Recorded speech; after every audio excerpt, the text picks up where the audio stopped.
আসসালামু আলাইকুম সম্মানিত ভিউয়ার সকলেই কেমন আছেন? আজকে আমরা আছি টাঙ্গাইল জেলার নাগরপুর উপজেলার তেবাড়িয়া গ্রামীণ হাটে।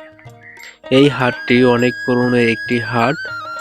এই হাটে সাধারণত ৩টা জেলার লোকজন এই হাটে আসে কেনাবেচা করার জন্যে। এখন দেখতে পাচ্ছেন বিভিন্ন প্রকার সবজির বাজার। এই হাটে কিন্তু পর্যাপ্ত পরিমাণ ফরমালিন মুক্ত সবজি পাওয়া যায়।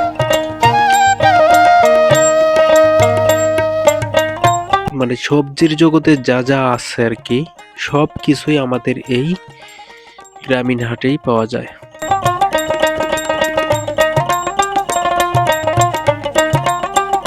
এটা হচ্ছে যমুনা নদীর ফলি মাছ। আমরা ছোটগুলোকে ফলি বলি আর বড়গুলোকে বলি হচ্ছে চিতল। গ্রামীণ হাটে বেশিরভাগই কিন্তু নদীর মাছ পাওয়া যায়।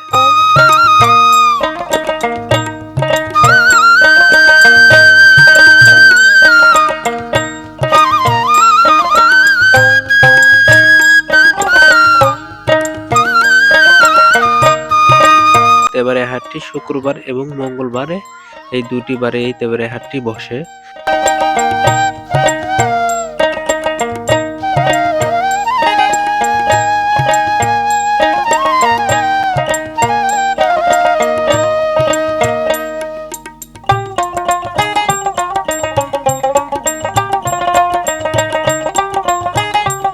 এই হাটে আজকে আমি একাংশ আপনাদেরকে দেখানোর চেষ্টা করব।